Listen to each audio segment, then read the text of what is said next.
Hey, all you Zeners saved by grace. Welcome back to Zen in the Car Radio. When I woke up this morning and looked into the mirror, it was Daniel Louis Crumpton looking back at me. So, pending any diagnosis from a psychiatric clinic, we're just going to run with that. Um, it is January the 23rd of 2016, and I don't want to waste too much time because I want to jump right into the topic of discussion tonight. We don't have Chuck Ocelli or anybody else in the passenger seat with us tonight, so let's get right to it.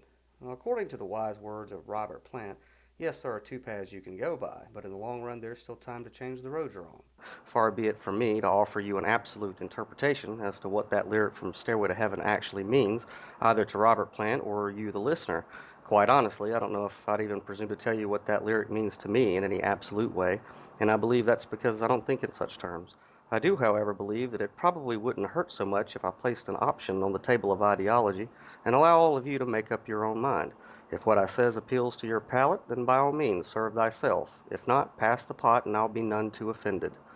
Many great parables use the concept of paths or roads to make a point or bring about a process of thinking. The lyric from Stairway, the road less taken, the straight and narrow versus the broad path to destruction, you get the idea. When I first started with ZenOnTheCar.com, I suppose this concept was probably somewhere in the back of my psyche as well. Only rather than focusing on the path, I intended to rather put more emphasis on the vehicle itself than is on the path. One could draw the conclusion that the vehicle on the road of life is the body, and I wouldn't argue with you. However, what I would do is also ask that you incorporate the ego as well. Think of the two in a symbiotic relationship. After all, if a car represents the body, then surely the driver represents the ego, essence, or spirit, if you prefer. Neither is going anywhere if both are not in some sort of working relationship. Like anything, a car is neutral. It has no free will of its own, but merely goes or does what it is commanded to do by the operator. A car can be used to give the less fortunate a ride to the grocery store, or for the simple pleasure of a joyride from time to time. It can be used to save someone in need with a quick trip to the emergency room, or bring the hungry groceries, and for those who really lack perspective, it can of course be used to commute to and from a place of work. On the other hand, a car can be used to escape a bank robbery, a hit and run, the scene of a rape, theft, or murder. The vehicle itself is neither evil nor is it good, it simply is. Ultimately, the one at the wheel is responsible for the damage or goodwill performed by the car. Now, I have often said that it was while whizzing down the interstate at 80 miles per hour with trees and other cars darting past me in the opposite direction when I finally attained enlightenment. I should probably correct that to attained a level of enlightenment because I don't believe enlightenment is something you fully obtain or a place you ultimately end up. Enlightenment is more like addiction, to tell you the truth. That first hit is just the beginning, and once you have it, you'll need more and more to maintain the high. In my case, it isn't practical to get a bigger and bigger car and go faster and faster, so other methods for me to get my fix would need to be implemented. For me personally, I found that a great level of enlightenment can be attained in the complete opposite way than from how I first touched nirvana, and that would be by taking slow and silent walks. Instead of absorbing massive amounts of visual, audible, and physical information at high speeds, I found that there is incredible clarity in the observation of the tiniest details around me at a snail's pace. In that place, the universe, in the moment, and in a single moment, one can fully experience the universe. Well, today was the warmest day we've had in my area of the world in a long string of very cold and cutting days, so I thought I would take the opportunity to enjoy a slow stroll to the local park. I'm known to frequent and do a little mobile meditation. Typically, when I do this, I'll have a subject on my mind that I want to work through, or a revelation on something that's been mystifying me for a time. When I set out on my walk, I'd made the decision to contemplate the differences in religion and spirituality. And lo and behold, as soon as my boots hit the road, I looked on the ground, and in the middle of the street was a spoon. Now, I've always thought it strange to find spoons just sitting in the middle of the road, because I have to believe that it got there because someone was driving around with a spoon and suddenly just decided to toss it from the window of their car. Nevertheless, I happen to find spoons in the oddest of places. Obviously, what these random spoons bring my attention to is the line from The Matrix about there actually being no spoon. With the concept of there actually being no spoon, my mindset is instantly shifted to the personal fact that everything I see that is perceivably around me and outside of me is in all actuality within me and is me. All that I see is merely a reflection of myself, a holographic projection that's manifested and sustained from my own consciousness. Knowing this rather than believing this, I take my little walks as if life is in fact a video game not too far off from the scheme of Legend of Zelda, where along the journey little breadcrumbs will be prepared for me in the quote physical to help me solve the riddle of the spiritual. Taking the spoon and placing it in my back pocket, I know that if I remain mindful, the answers I'm seeking will manifest themselves before I return to my abode. I continue with my walking and turn my attention back to the differences between religion and spirituality. Now, from my view, religion is a path that most will start out on. It is already laid out for you, and there is very little effort needed except to walk a path that has already been predetermined by whoever created it. Religion isn't really open to personal interpretation, but demands a strict adherence to what has been established by men and women long since gone. Religion is concrete and tends to speak in absolutes for the most part. It doesn't allow for the growth of personal and first-hand experience or knowledge. Rather, it demands the conformity and obedience of outside knowledge and second-hand experience. Religion is a path designed for the ego, tracks laid out that don't really provide for the will to express or create, but instead carries the ego exactly where it wants the ego to go. And what is ego? I can't pretend to explain it as eloquently as the Buddha, but I can describe it from my personal place of understanding. Ego is the you that is not really you. Ego is the identity that was provided for you at the moment of your conception and continuously crafted for you by those around you since that moment on. It is the legal name you were given but did not choose. It is the race you were told that you are, but not given the chance to adopt. It is the faith you were raised in, but did not seek out for yourself. It is the nationality you were forced into by borders on a map that were not laid out by you. Ego is the job, the net worth, the clothes, the marriage, the disorder, the handicap, the morals, the dogma, and all the other things hoisted upon you that you've accepted, but did not create. Ego is the car, the neutral and lifeless mass of parts bereft of free will or free expression. Sure, it may have had intelligent design, but it truly has no intelligence of its own.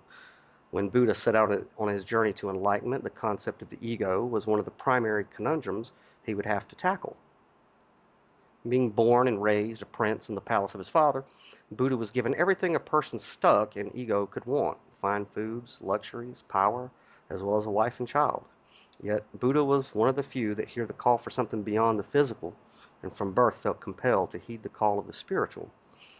In order to do so, he had to shed himself of all the physical that had been built around him, keeping him trapped within the ego. That included the union of his wife and child. And how can one seek that which is without when confined to titles such as father and husband? In a similar fashion, I suppose, I can identify with the Buddha in that regard. When the yearning inside me for something more than a home in the suburbs, a 401k, a white picket fence, and an identity that was more fluid than the mask I had been wearing overwhelmed me, I too had to walk away from all that physical ego had created. The most difficult of all these to let go of was a marriage that I was quite attached to and had defined me for 13 years of my life. Anyone who has heard of Joseph Campbell's hero's journey will understand that when the call to adventure is heard, and the hero chooses to take the quest, he must leave the place he has called home and found security his whole life for uncertainty, danger, despair, and all that comes with the unknown. This formula is true of any mythological character, superhero, messianic figure, and believe it or not, you and me as well. For me, when the call to adventure was given, it was very much like coming to a fork in the road of life where I knew that in order to fulfill my purpose, I had to go one way, and while it was my heart's desire that my wife come along with me, it was simply not written in the stars. I had to walk my path, and she had to walk hers. As we ventured onward apart, the distance of forest between us only grew more vast with each step we took, and while early on I called through the trees to her with pleas of her changing the path she was on, eventually the only sound that returned to me was the echo of my own voice. I had to walk this path alone. That had become clear. The purpose of the hero's journey is to seek a golden fleece, a holy grail, an Excalibur, or some other magical relic which would vanquish the evil of the day and bring peace to the world. In the case of spirituality, the thing that must be found is the true self, the individual identity that ego had imprisoned behind bars of titles, labels, and obligations. When one takes this path, they find that there is no road laid out before them, and there is no track to follow. If you take the road of spirituality, you enter into experience which is more fluid and intangible than the rigid road of religion. As I pondered this on my walk, I had found myself at the beginning of a nature trail, not too far from my home, where a sign stands that many a Christian leave gospel tracts in hopes that some poor or lost soul will read them and eventually come to their church. Now, while I'm not what most would call an Orthodox Christian, I am most certainly not one of those who have animosity towards them, the Bible, or the message of the man commonly known as the Christ. I'm just as content in a Baptist church to learn as I am with a Hindu or a Buddhist temple. So, with the ability to translate what's said or written by an Orthodox Christian church, I happily grabbed one of the gospel tracts to see what message the Most High had for me. And here's what it said. Quote, one of the main objects of the Holy Spirit is to get believers really identified with Christ as the risen and exalted Lord, and to make his risen life real in their experience. As the age moves towards its consummation, the manifestation of Christ, two features will become increasingly evident. On the one hand, things, men, movements, institutions, organizations, etc., will predominate and draw multitudes after them, and will attach the crowds to themselves. On the other hand, with a growing disappointment and disillusionment over these, a minority will turn to the Lord himself to find him alone as their life. Three elements will inhere in all this. One is the unmistakable development of the principle of Antichrist, that which will definitely supplant Christ, or intend to do so. The second is the alternative to the whole Christ and man-made Christianity, an imitation life, born and carried on by its own momentum. The third, a deep and genuine quest for reality, truth, and inward knowledge of the Lord himself. In the first case, it will be the naked worship of man and human power, a tremendous overflow of humanism, the wonder and glory of man. The third will be Christ altogether, as the life. If the Christian is attached to some thing, such as a teaching, a tradition, an institution, a movement, or a person, the end will certainly be a limitation of life, and eventually confusion and disappointment, perhaps worse. The New Testament makes it unmistakably clear and emphatic that the destiny of all is to be, quote, Christ all and in all. We must learn that a true work of the Spirit of God is to attach everything to Christ himself. He, Christ, must be the life of our spirit, or inner man, so that we are strong in the Lord, not in ourselves, nor in others, nor in things.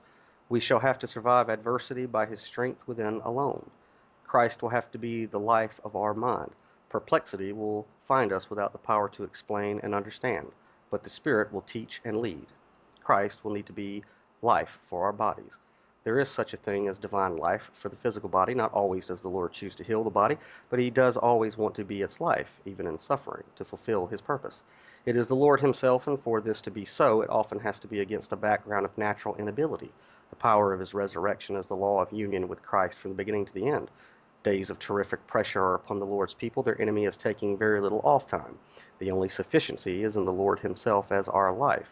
Barnabas exhorted the believers at the beginning that without or with purpose of heart they should cleave unto the Lord. There is an utterness about this that will be pressed upon us until the time when Christ, who is our life, shall be manifested. Now, after reading this, I had to admit that I couldn't agree more with the words on the tract, though I am sure I translated it differently than the author intended, which is where you get into the land of heresy. But as Jesse Herriott would say, heresy is good for breakfast. Those still on the road of religion would take all of that and interpret it to mean that a person must conform to something outside of themselves, a young Jewish figure that lived 2 centuries ago in a culture that's alien to us now in the 21st century. They would believe that the only hope of any type of redemption is to call upon and pray to someone or something far, far away that will only be manifested high in the sky someday when you die. I think that's a bunch of nonsense. I believe that the entire message of the Christ is that we, gasp, are indeed Christ ourselves. We, once shed of ego, are the very second coming millions are still waiting for. It was the message of the man commonly known as Jesus that there was and is no difference between him and ourselves.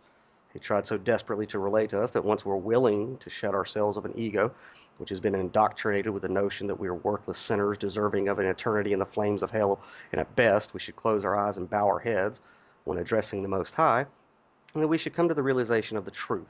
That truth is that without the ego, we are the sinless and perfected sons and daughters of God, and we ought never hide our faces from it, but boldly enter into the throne room. Obviously, if you come to this realization and intend to express to friends and family that have not that you are in fact a Messiah, fully expect to be thrown in the loony bin by those addicted to ego and its limited capacity for understanding anything ever written in the Bible or any other holy scripture. My advice is to keep the fact that you're God in the flesh a silent secret between you and the other winking spirits you meet that know it to be true as well. Again, I think one of the most profound things I've ever heard Jesse Herriott say is, don't pray to God, rather pray from God. You know, That brings me to the concept of Satan or the devil. Like Buddha before him, the Christ performed the ritual of wandering in the wilderness for a time to confront the ego and finally claim dominion over it. The Satan that appeared before him those 40 days and 40 nights was simply the manifestation of himself that we could call ego, the identity one has which is apart from the infinity of what we call God. The devil that tempted him to rely on an outside force was nothing more than his own doubts, fears, worries, disbelief that he indeed was God in the flesh. Like Krishna, Buddha, and Christ, we all must face this adversary if we're to continue on the path of spirituality. Of course, as the New Testament has stated, this adversary will continue to pop its ugly head up for some time along the journey. To tempt us away from the journey, we must set out and give up all in order to travel. After we've come to purge Satan from ourselves, it becomes very sly and appears to us as others. I continued my walk through the woods to the park down from my house, wondering this. An analogy from my personal path came to mind. When I had resolved within my soul that my journey would be done alone and without a partner beside me, I eventually came to the place where I understood that regardless of people in my life or things at my disposal, the most fulfilling treasure had indeed been attained: individuality. God expressing itself through me, with me, and from me. I had come to know and appreciate the uniqueness of God within my members, and found, as all mystics before me, that the very knowledge of this was self-sufficient, despite all I had left behind.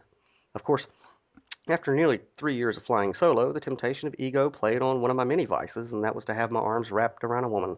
I rationalized that I'd been single long enough, and perhaps I'd healed my wounds to a degree that I could give relationships another shot. It didn't occur to me at the time that when one opens themselves up to include another in their journey, compromises in one's identity must be made. This is not always a bad thing if the two of you are on the same path, but as the Bible says, can two walk together except they be agreed? One of the problems with being a messiah is the compulsion to want to save others. Now, this isn't a problem if you do as you should and swoop in, save the ones that want to be saved, and then fly off into the sunset. However, if you aren't mindful, you might find yourself in the predicament of trying to pull someone out of quicksand that they don't want, that really doesn't want to be saved. In a brief relationship I entered into, this was the fix I found myself in.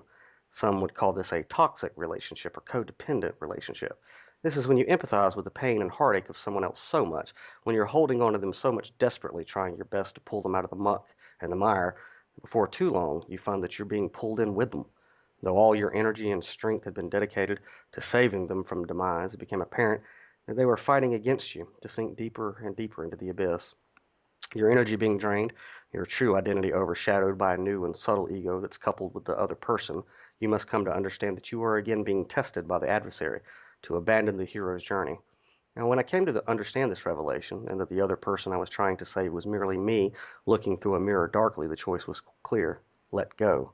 You can't save everyone. You especially can't save those that have no desire to be saved, but relish in the cloak of victimhood. My advice to anyone on the path of spirituality that are not content to do as Paul and remain single: don't yoke up with someone that needs to be saved.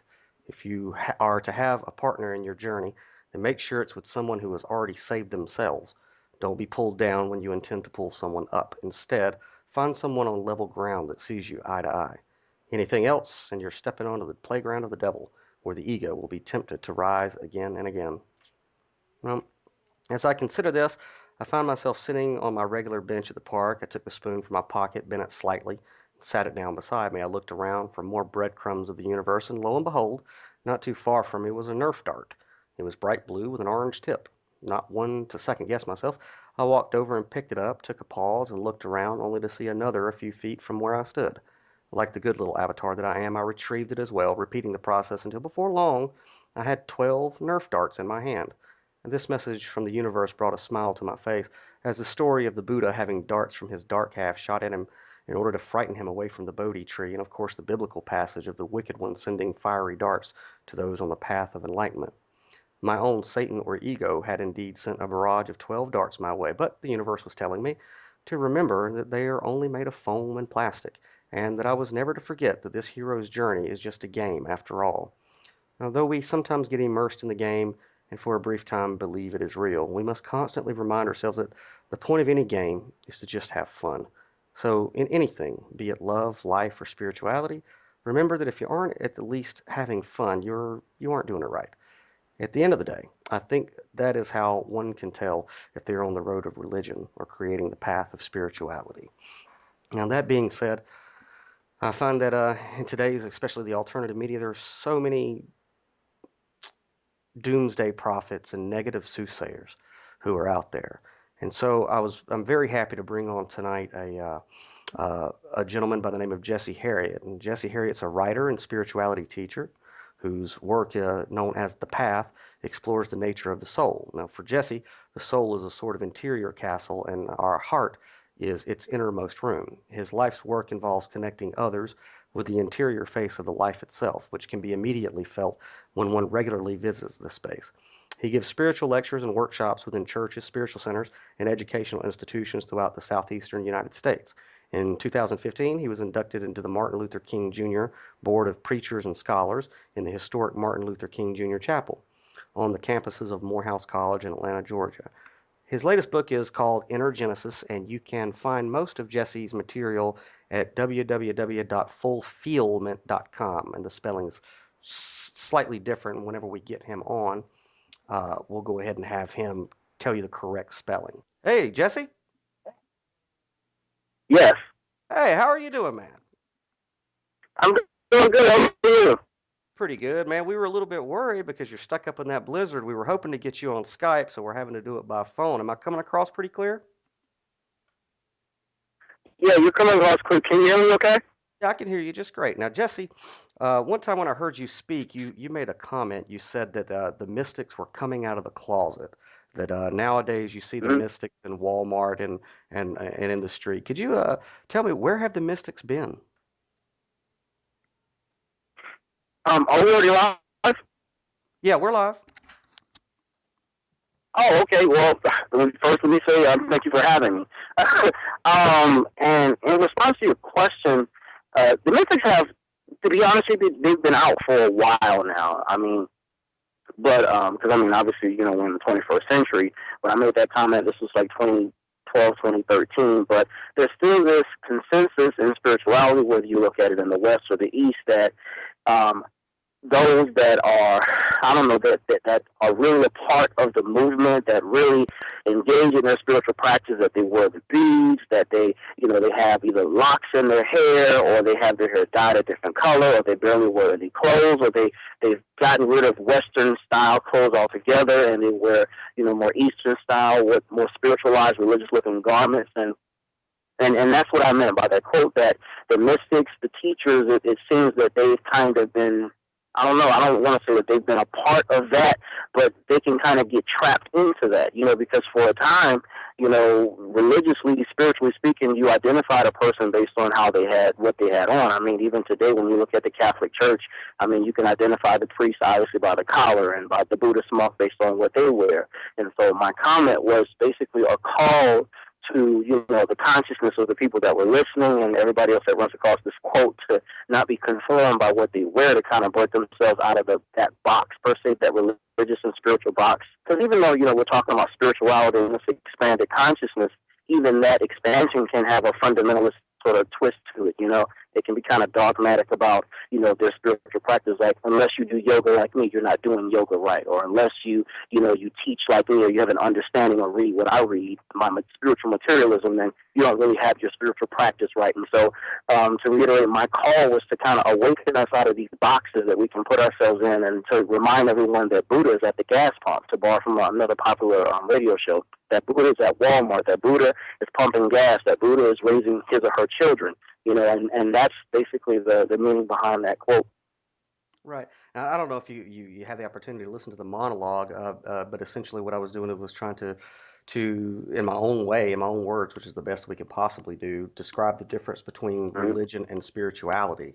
What would your take on the difference between what religion and spirituality is? Well, for me, religion, it comes from the word in the West, meaning to tie back to something. So, for example, brushing your teeth regularly, taking a bath, all of that's religious. It's this repetitive practice that you engage in over and over again. But the ritual part isn't necessarily wrong, because when you look at the word spiritual, you can't have spiritual or without ritual. Spirit and ritual are kind of embedded in that word, so they're kind of neck and neck. But what separates them is this, I want to say, connotative understanding that religious is just the practices. and the spirituality is just the spirit of the practice, you know. So instead of throwing away religion altogether, what I like to do is separate the ritual from the religious practice, because it's our practices that we engage in over and over again. That's what liberates us. You know, even when times are good, you still engage in your meditative practice, you know, your contemplative reading, you're engaging in sacred community, and also your state of beingness. And I say all the time that, you know, you can be, but you don't have to be by yourself. You don't have to be alone. And so being in great company, communion, friends, common union, you know, unity, all of that is great for your spirituality and for your spiritual practice. Spirit, pneuma, mind, soul, so all of that is great for your soul. There's a wonderful scripture that says, you know, I wish above all things that you prosper and be in good health even as your soul prospers. So having a prosperous or having a great soul, you know, is based on the content that we put or engage our soul with. So all of those spiritual practices and everything that I'm talking about is really about, you know, getting us back to this place where we're mindful of what we do. You don't necessarily have to stop what you're doing. You know, going to church, going to mosque, going to temple, going to the yoga studio, those practices aren't bad per se, but it's the consciousness that drives these practices, you know, and that's what we want to call people attention to. We want to wake them up to what's going on in their conscious, in their cells, and that content. That's what's important, what's inside of that individual consciousness. Because even though we all live in the same world, we still occupy different worlds at the same time. What we call this expanded consciousness, this infinite intelligence, this divine mind that kind of started it all, it's both one and the many, because it's omnipresent. It's everywhere present, so it occupies infinity. It occupies time and also the boundaries and the limits and the expansions of time. So, you know, there's more to us, there's more to life, there's more to being than we have, you know, open ourselves up to. And so my job or whatever is always to remind people to step outside of those, you know, those bands that bind you up, you know. Rituals aren't a bad thing. It's just the consciousness behind the ritual. Right, right. And well, I had to rip off a few of your quotes, and one of the favorite quotes that I've heard you say is, "Don't pray to God, but pray from God." And one of my understanding, uh, Mm-hmm. what I personally believe is that we are all we are all God in the flesh. We're just it's like, you know, and it's a crude analogy, but we're like different cuts of the diamond, of the same diamond. We are God Mm-hmm. experiencing itself through different perspectives. Yours would be from Jesse Herriott, mine would be from Daniel Louis Crumpton, but we're all God. Mm-hmm. You know, and I think that Mm-hmm. what the Christ of Christianity was really trying to say, and if the people really didn't get it, you know, he said, okay, you guys believe I'm the Son of God, and they all shook their heads, yeah, and he said, okay, well, I'm in the Father, do you believe that? And they all shook their heads, and he Mm-hmm. says, great, well, if you believe that, then you're in me, so guess who you are? And they were, you know, a few of them got it, Yeah. you know, the closest disciples, they got it, but for the masses, they couldn't comprehend what he was saying, that there was no difference Mm-hmm. between him and them and God, that we're all God, we're all drops from the sea. Mm-hmm. And I think that now, and Yeah. especially in our generation, because you and I are younger fellows, and we have Mm-hmm. the great opportunity of the internet to be able to connect these different ideas and the different languages together to be able to conceptualize this notion that we are all there's, like you say, there is no spot where God is not. So with that kind of Mm-hmm. being where me and you kind of are singing from, what would be your definition of sin, if such Sin, yes, sin, well, if such a sin thing in the exists? Christian in the as such a thing exists, right? Sin in the Greek is it comes from this. It's an archery term, and it means to miss the mark. Like you literally, you know, you have your bow and arrow, and you miss your target, so it's sin. And you know, through theology, you know, theology deals our understanding of God and philosophy, the love of wisdom, and our attempt to wrap our minds around all this stuff. Not to kind of throw it under the bush, because we've had bad theology for years. Yeah. We've had good theology, but we had a lot of bad and did a lot of damage. But it comes from that notion to miss your target.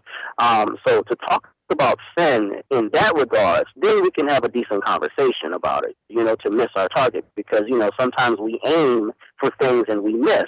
You know, but if we're talking about it in the traditional Christianized understanding of sin, then, you know, we kind of fall into that loop where we're doing more harm than good. We're reminding people of how bad they're not or how bad they are in order to like win an argument or to help them achieve some goal that they can't visibly see now, i.e. the afterlife. And that hasn't worked. It's not really working. It's not really working with the younger generation.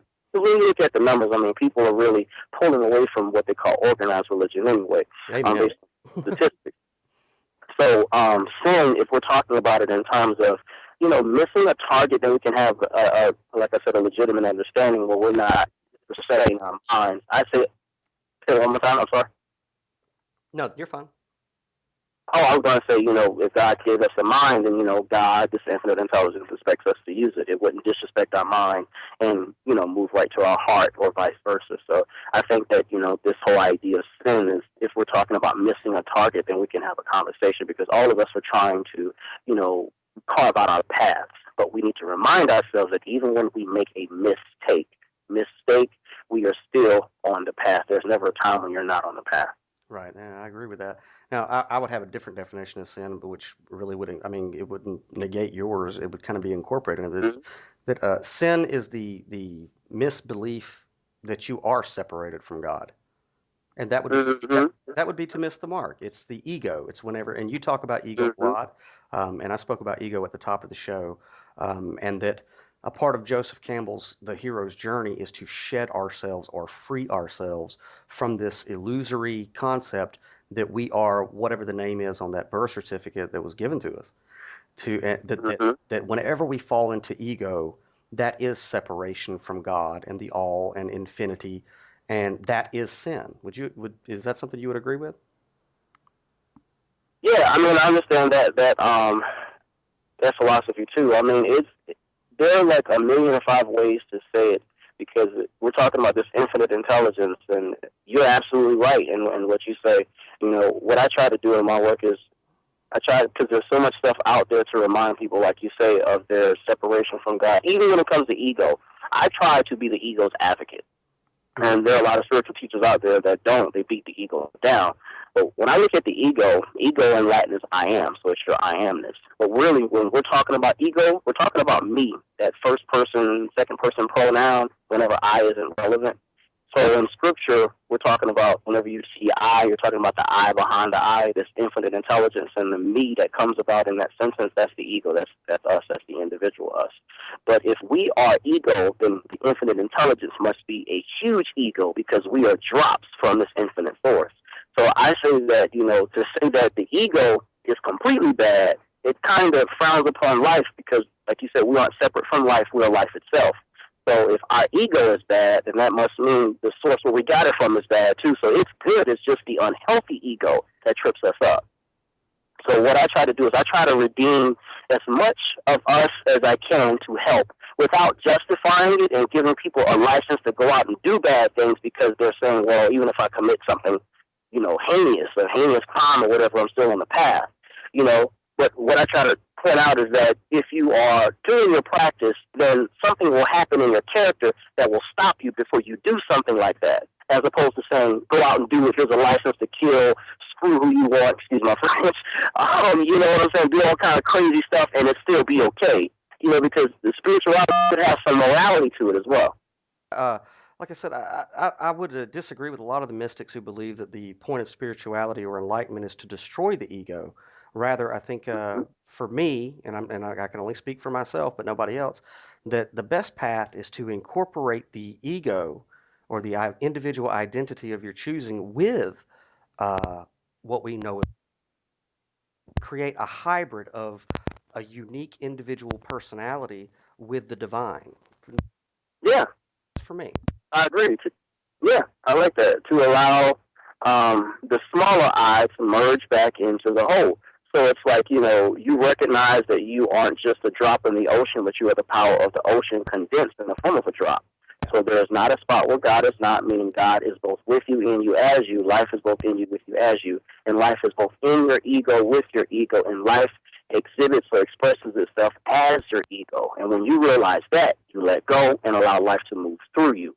So yeah, I totally feel that. All right, now you're a younger fella, so I got to ask, were you born in the Bible Belt?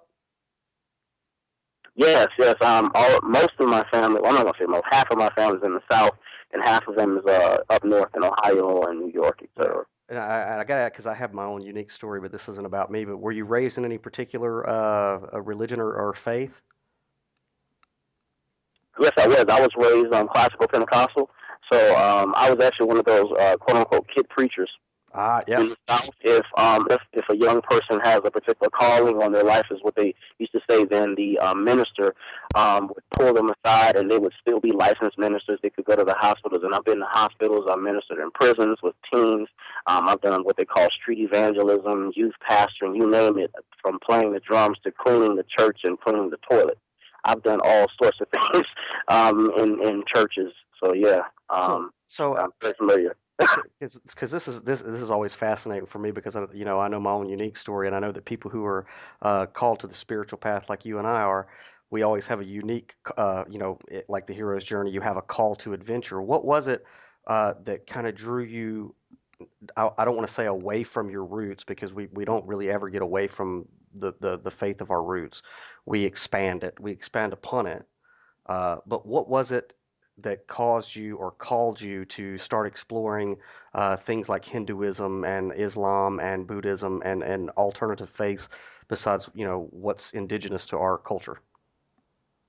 I always had an inquisitive mind, and so I didn't have like one moment. I had a series of moments all throughout my youth while studying spirituality. I was licensed and ordained at 12, and so I would study all sorts of things, what they would call progressive revelation, because even in classical Pentecostalism, which is one of the mystical strains of Christianity, they believe that God continues to reveal itself through people and through life, etc. So I would get what I would call insights. They called it revelation. It would be insights of information behind the scripture, and I would get it without any formalized training on it. And it's sort of like when you would get it, it would blow your mind. And so I don't want to say addicted to that, but I started liking it, and I realized that there was more to these scriptures than what I was being taught or what I found out. And as I grew, then those questions and that ability to just go behind the text became a lot easier because I realized that, wait a minute, there's a cultural significance to this. Wait a minute, there's a historical context to this. Wait a minute, there are disputes, there are different information, different theologians, and so on and so forth. So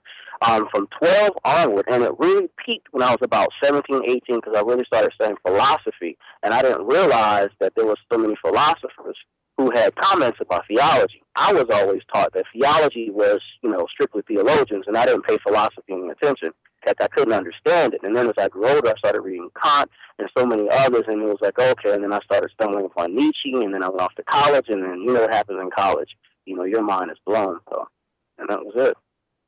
See, me and you we'll have a slightly different take on that because I wasn't raised in any particular thing, but when I did start to get it, search, I ended up in the Independent Fundamental Baptist, church, which Mm, I had a slight disadvantage from you, whereas Pentecostals still believe in what they would call the charisma or the gifts of the Holy mm-hmm, Spirit, whereas fundamentalist Baptists mm-hmm, don't believe that. So you had a slight mm-hmm, advantage over me because I happen to know for a fact, and I know that you know for a fact because we've seen it, we've witnessed miracles. Now you could call, mm-hmm, in our circles we call healing by touch Reiki. But this is exactly mm-hmm, what yeah, Jesus did. It's the same thing that mm-hmm, Jesus did. It's the same thing his disciples did. And if I remember correctly, Jesus said that greater things that he has done that we will do. But you don't see those types of things in the Orthodox churches. And mm-hmm, it's very disturbing to me because they call people like you and me heretics. mm-hmm. So whenever you did start to expand your awareness and your understanding of spirituality, did you get any resistance?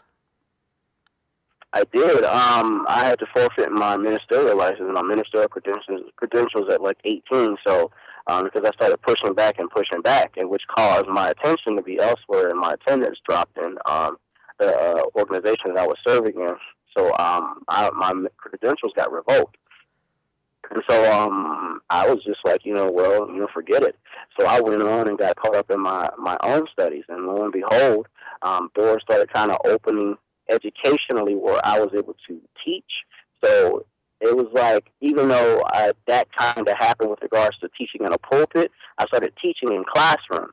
and I was able to, open myself up and life kind of flowed through me that way. So, to kind of fast forward where I am now, looking back, I never missed a beat. But at the time, I felt like, because I gave up my credentials, I was no longer teaching in a pulpit per se. But what happened was I just shift gears. I went from teaching in a pulpit to teaching in the classroom, which is still that same scenario. Right. So, It's kind of funny whenever we go through the storms. I remember when I went through my ostracization period, or whenever they come to burn the heretic at the stake, and call you a Satan worshiper and all these sorts of things.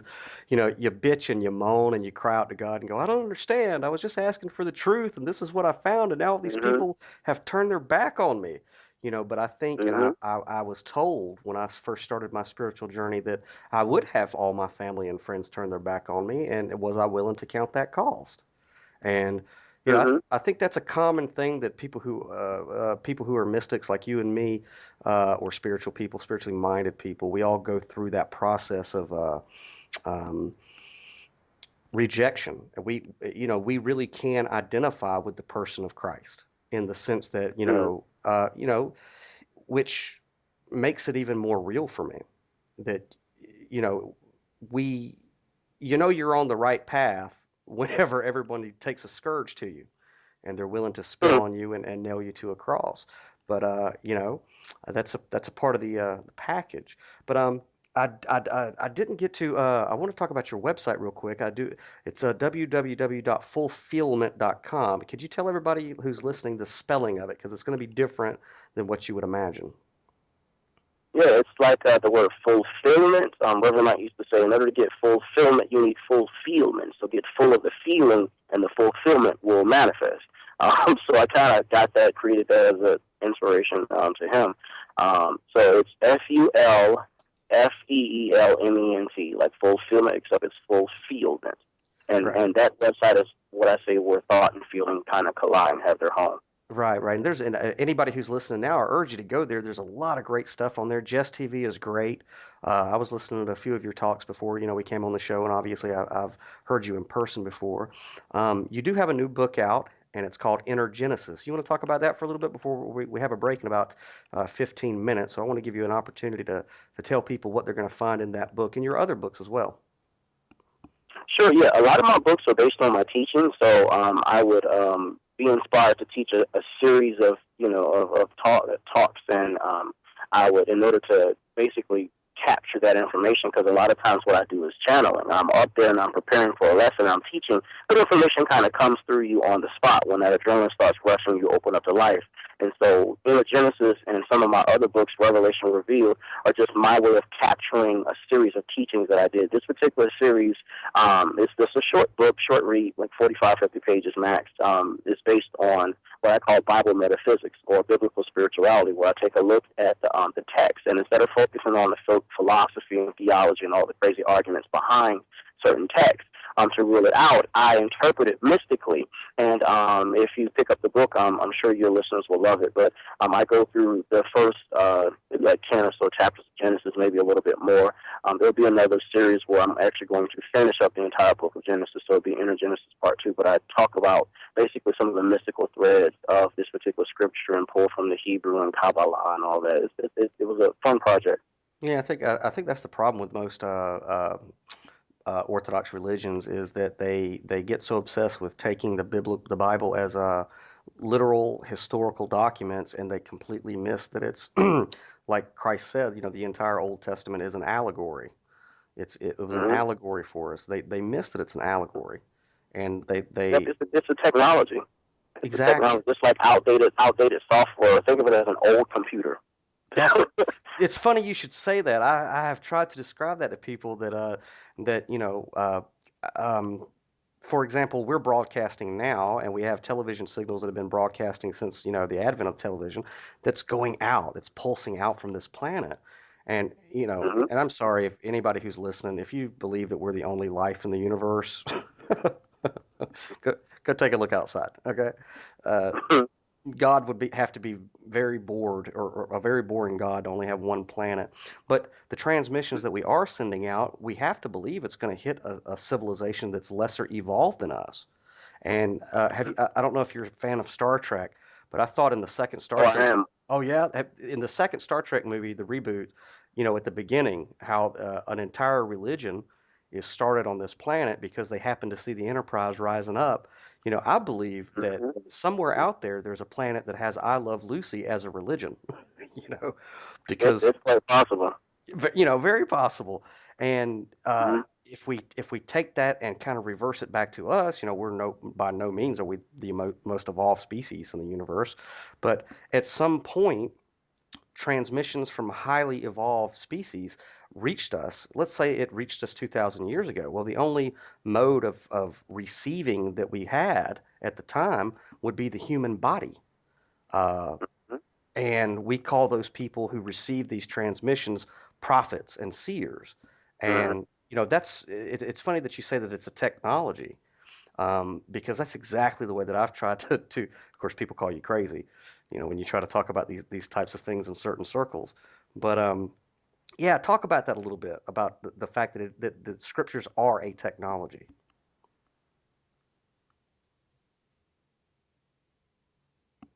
We still have you? Yes, I'm sure. Yeah, elaborate on that if you would. Repeat your question, sir. Elaborate on the notion that all the ancient scriptures are a form of technology. Oh, yeah, they are. I look at it as technology that has to be updated and reinterpreted, just like when Microsoft sends out new patches. John Shelby Strong talks about how consciousness evolved. If you can look at it through the scriptures, we went from basically individualized consciousness to group consciousness, and then perhaps one day we'll reach a universal consciousness. And you can kind of see that in that last chapter of the Book of Revelation, where the writer talks about the kingdom of God, the New Jerusalem. Jerusalem, Salem means peace, and kingdom is the king's dominion, or the dome, or the skull. So the city of peace comes down out of the mind and gravitates to the heart. It comes down out of the sky, out of consciousness. And so you can kind of see the evolution of consciousness if you look at it through that lens, through that mystical lens, and look at it as software. Now, there's a lot of hard stuff in there. There's a lot of cruel stuff in there because this is man's attempt and woman's attempt to understand the cosmos and understand their place in it. And so there's a lot of stuff in that you will disagree with, but for the things that is harvestable and is, workable as a text, I look at it as any other piece of literature, any other great literature. I critique it, I play with it, and I use it to edify my soul and myself because, again, there are a lot of older writers and older thinkers and older people who put their consciousness in it and who did some good things. There are a lot of bad things that was done in the name of it, but I'll give you an example of how this information works with us. A lot of the ancient philosophers said that our religions are based on good and evil, God and devil, or God and devil. Drop the O, you get God from good. Add the D, you get devil, or from the word evil. And in fact, if you look at evil, the opposite of evil is good is life, because if you spell evil backwards, EVIL, you get LIVE. So we're talking about life and death. Nietzsche said that our greatest fear was death, and religion is our attempt to wrestle with that enemy.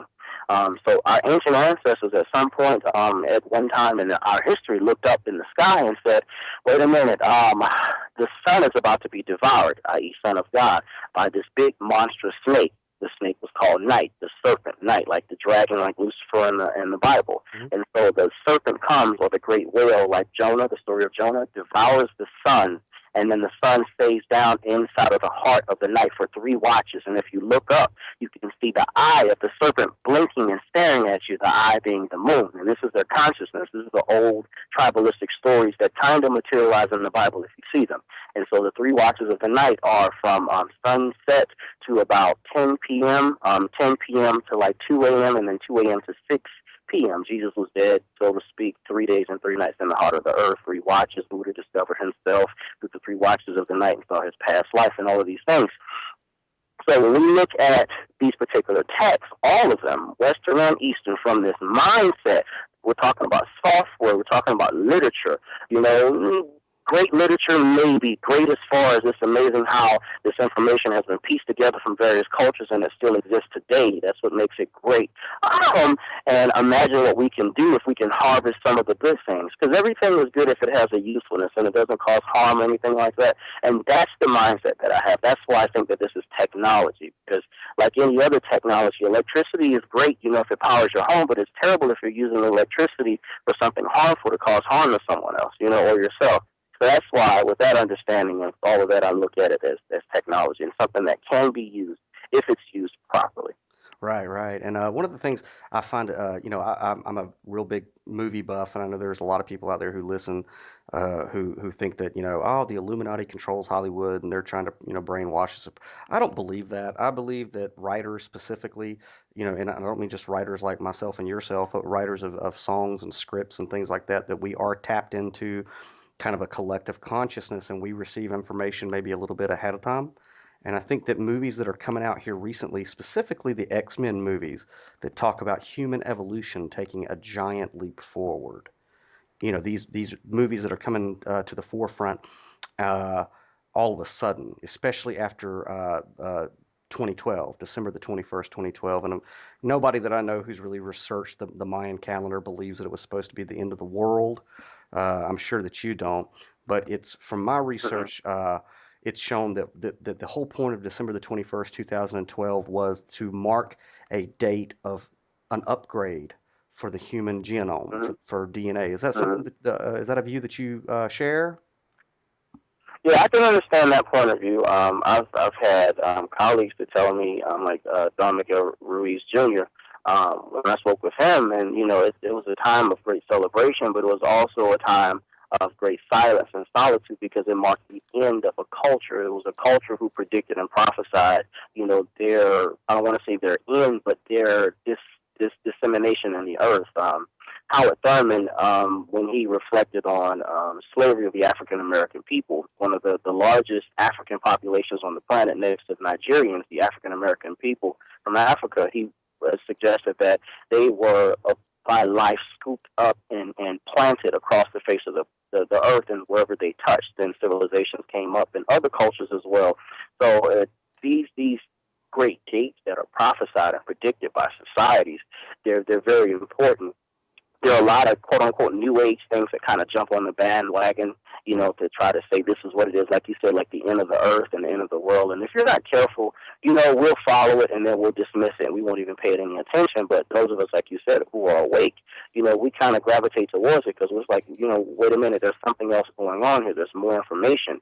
And when you research it, like you said, it predicts and talks about, perhaps the awakening of something else inside of the human mind. And we can see this with technology and with, Jason Silver calls this type of conversation we're having now a dopamine squirt.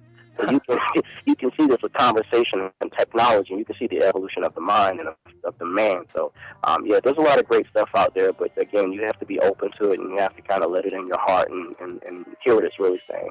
All right, Jess. We're talking with Jesse Herriott, an author and a spiritual teacher, and a very fascinating discussion. I think this is a discussion that really does need to be brought to the audience of American Freedom Radio. We're going to have a short network break here in just a second, and we hope to catch you on the other side. Jesse, I'm so glad that you're on tonight, and we're going to go ahead and take a small break, take a breather, and then when we come back, we'll finish the discussion. Sound like a plan? That works for me. Thank you for having me. All right, man. We'll be right back on AmericanFreedomRadio.com. And welcome back from that well-deserved break, all you Zeners saved by grace. This is Daniel Louis Crumpton on American Freedom Radio with Zen in the Car Radio. I want to make a couple of quick announcements before we get back to our guest tonight, Jesse Herriott. Please stay tuned after we go off the air for the Jordan Maxwell Show, which will be having its first show tonight on American Freedom Radio. Anybody who has been in alternative media for any length of time has at some point come across Jordan Maxwell's work. He is a wellspring of knowledge, and if you have never heard any of his work before, and this will be the first time, I urge you, please stay tuned to American Freedom Radio. Jordan Maxwell has been in the field of comparative religions and mythologies and the study of symbolism and language and all sorts of things. He doesn't claim to be an expert on anything, and anybody who does this type of thing shouldn't claim to be an expert. We're all just seekers. So please stick around for the Jordan Maxwell Show on American Freedom Radio. Also, If you feel if you've benefited at all from anything that you've heard today on American Freedom Radio or ever, please do not hesitate to donate. We do not have big corporate sponsors. We are completely, independent media. We say what we say, with no slant, like our slogan is, no taboo topics. It's no fear of doom. It's the only rules we have here is to have fun. Also, there is a project that I do intend to launch here at Zen in the Car Radio, which is kind of based off the peer-to-peer economy, but it's not so much to fund what we do here. It's more of a humanitarian effort, and I'm calling it the Betty Lou Crumpton Foundation, which is obviously inspired by my mother, one of the most kind and caring and giving human beings that this world has ever known. And the purpose of this campaign is for us here at Zen in the Car Radio to search social media for people who are in need, in any capacity. People who don't have the capacity or the knowledge or the ability to use the magnificent tool of crowdfunding. And what the kind of the formula is that we'll go a case by case. I'll search out, for somebody who is in need.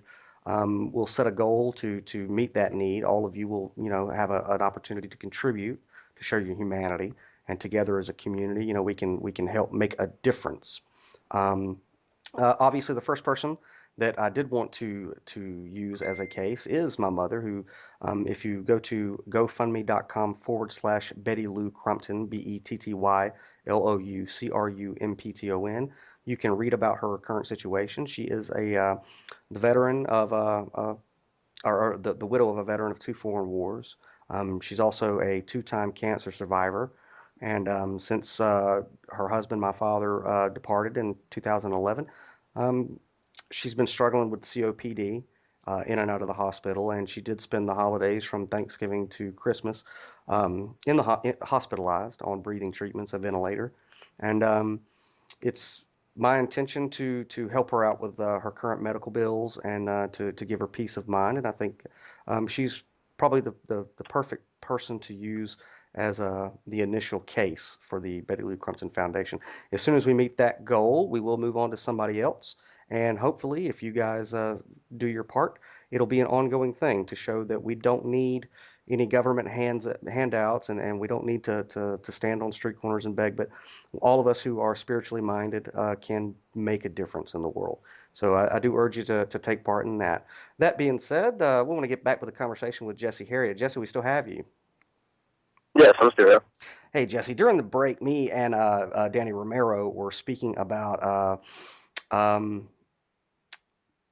which obviously is a touchy subject, especially here in the South, the historicity of the person of Jesus and whether or Mm-hmm. not uh, he actually existed. What's your take on this? Do you think it matters? And what has your research led to? Um, as far as the actual person or personality, it's quite possible that a person like that existed because we can see Jesus like characters in our modern day understanding. We can look at Dr. King and we can look at so many other of these, influential people, and if their stories kind of hang around society long enough, you won't find one spot where civility was not. I mean, you won't find one ounce of just tarnishment to their record. They'll soon godlike, and every bad thing that they did, will kind of be washed away. So it's quite possible. I mean, we're talking about a story that took place in first century A.D.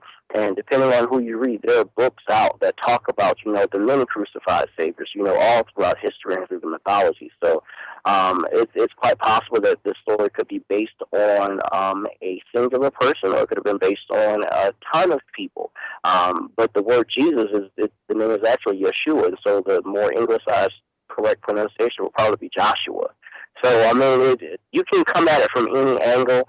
I kind of think all of them have their merit.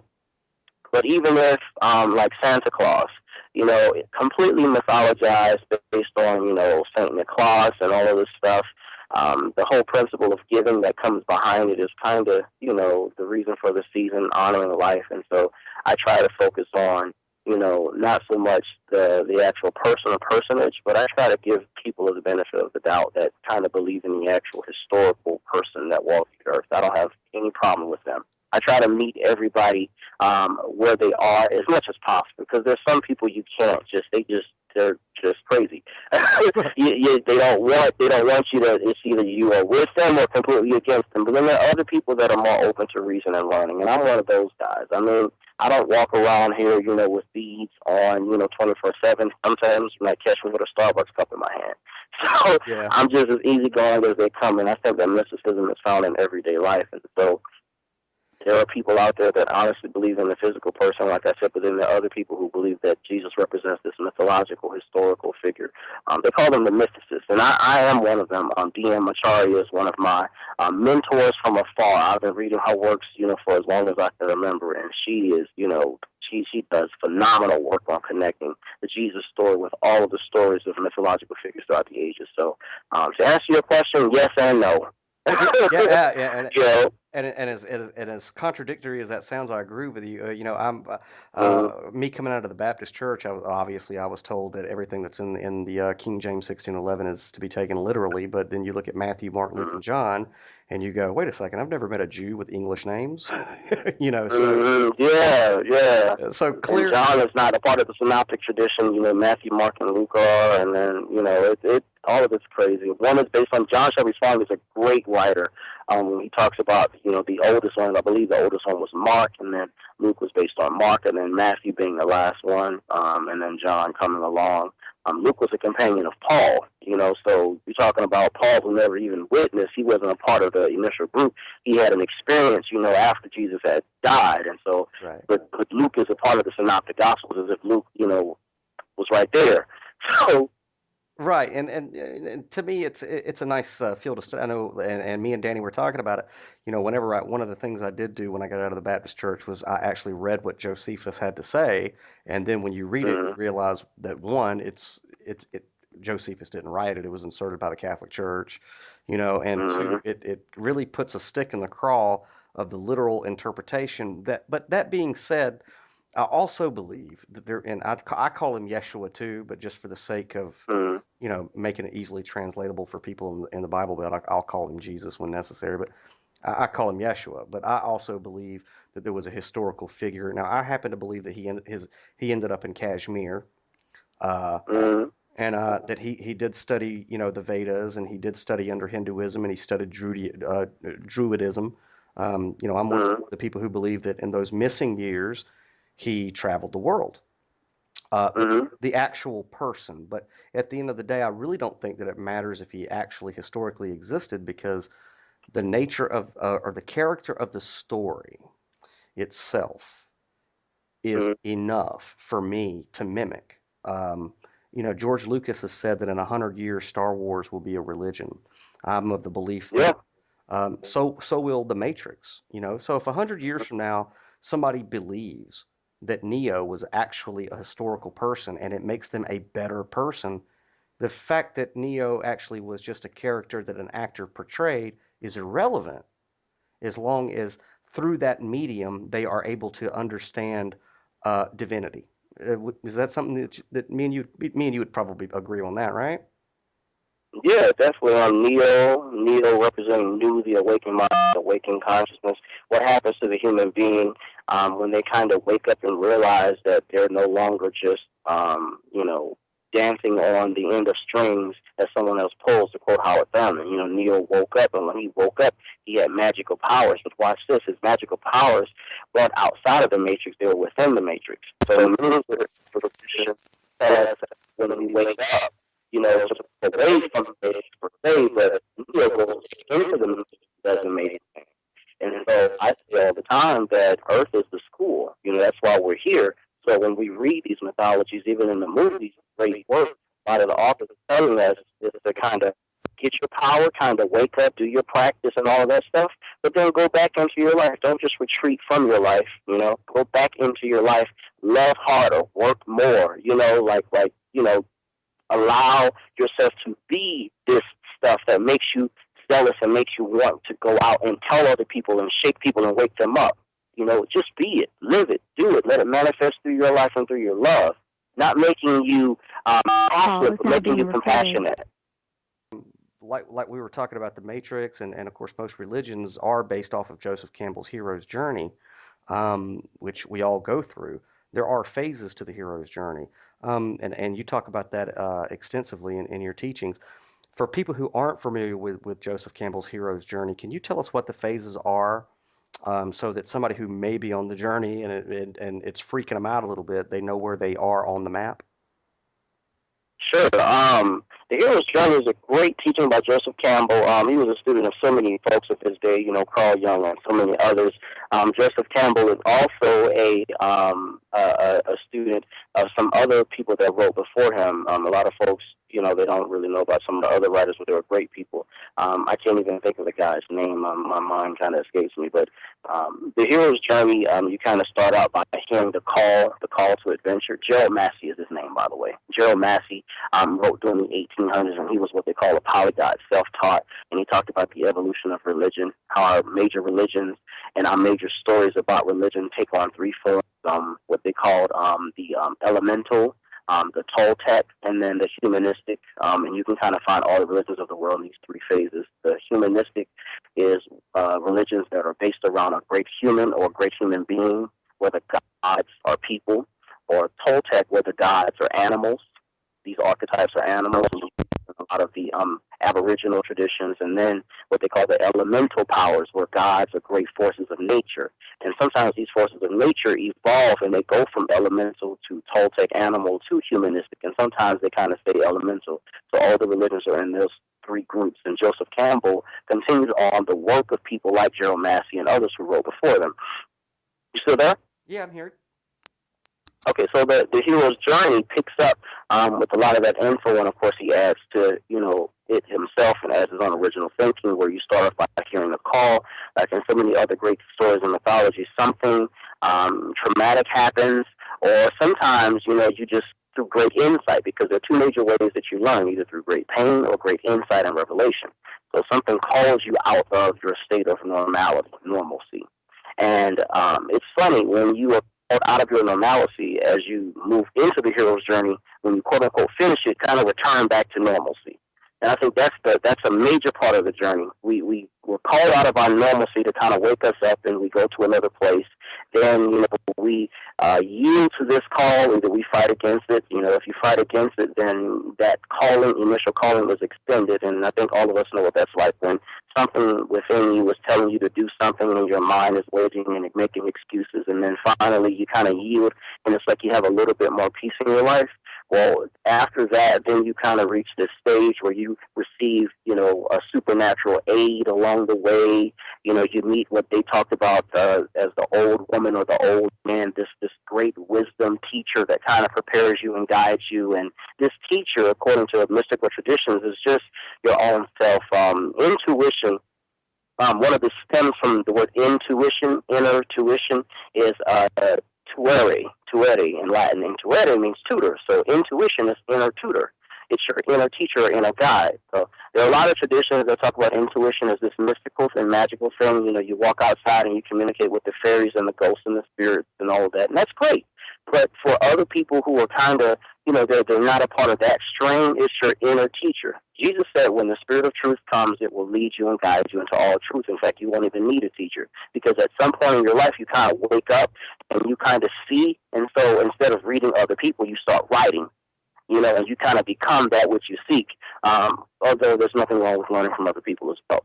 But I think you guys get the point. So this inner teacher kind of guides you, this old man, this old woman. And a lot of us have dreams about meeting old people or older women or older men in our dreams, and they kind of give us information. That's your intuition, your inner tutor guiding you. And so you kind of move from that stage, and then you go out and you kind of make an attempt, and then you get discouraged. And there's that part of the stage of the hero's journey. They call it the apotheosis, when you kind of die.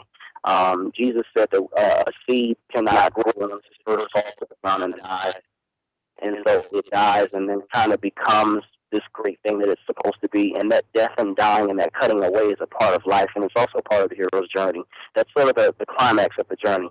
And then when the hero realizes that even though he or she accepts the call, they kind of get the schooling that they need, and then they kind of go out and something bad still happens to them, they realize that, wait a minute, Because I yielded to this magical call, that doesn't mean that I'm going to escape some of the things that are out there in life. Because there are some things out there in life, if you're not careful, you're going to fall on and you're going to get yourself hurt.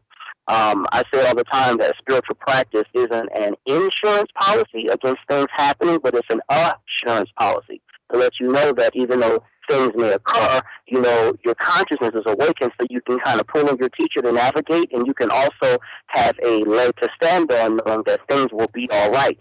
And you don't have to go through pain and suffering as long as you would have had you not had spiritual practices that give you hope, encouragement, and things like that. You still there?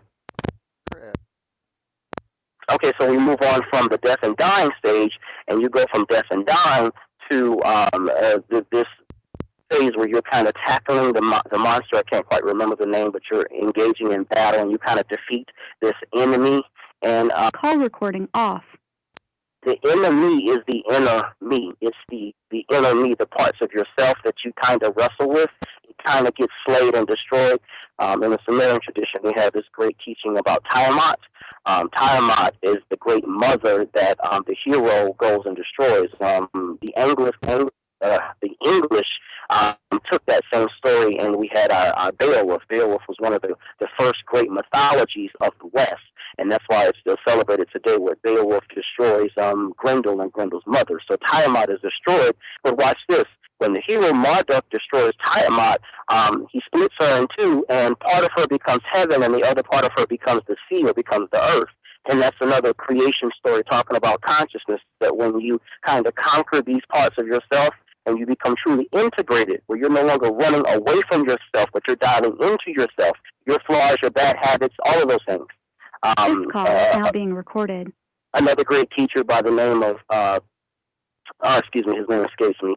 Well, he said that that at the end of the day, outside of all of his spiritual practices, he's 65 years old. He's in a wheelchair and doing things in his body, but his spirituality didn't really take these things away from him, but they made him more conscious of his habits, and so he was able to move through life aware of who he really was. And that's what the hero's journey is all about. It's all about awareness, being aware of yourself, because when you are aware, like you said, and you realize that in spite of all of these things that I'm dealing with and my crazy self sometimes, that I'm still not disconnected. There's no separation from life. I am only as separate as I feel. And so instead of looking at my circumstance and saying lack, I can choose to see prosperity, and then ideas will come to me because I have an open, prosperous mind, and I can manipulate reality to make my seemingly lackadaisical and lack circumstance prosperous. Then you realize you are really plugged in, and it's like, okay, now I see why they're talking all this magical talk, but you can bend reality. You can fly, when you're walking and you don't have a car, then all of a sudden you can find finances to kind of get what you want and get what you need, and you can change the course and the nature of your current circumstance just based on a change in your consciousness. You can see things differently. That's what the whole process is about. That's what the mystics were saying. That's what the hero's journey is all about. And then at the end of the journey, the last leg is integration. It's pulling the sword from the stone and taking the sword back to the village, but with the consciousness that there may be villagers who may not want you back because you've been gone for a long time. Or there may be villagers who are jealous because you have the sword and they couldn't pull it, or their relative couldn't pull it. You have to sit in the royal seat, which is made of both wood and metal, wood representing this grounding element in life and gold representing consciousness and awareness. You have to ground yourself in the physicality because this is where the work is. In spite of all of the wonderful things that you did. In fact, you can do something so wonderful and so magical that you tell everybody, and then guess what? Nobody may not want to listen. Because it's not about telling people, it's not about bragging, it's just about doing the work, sometimes in silence. And you may be the only one that knows you're on the path, but guess what? That's all that matters sometimes. Amen. That'll preach, brother. And see, what's great about it is because whenever we do get the call to the adventure, those of us who have been on the hero's journey, we feel alone. We feel like we are going insane.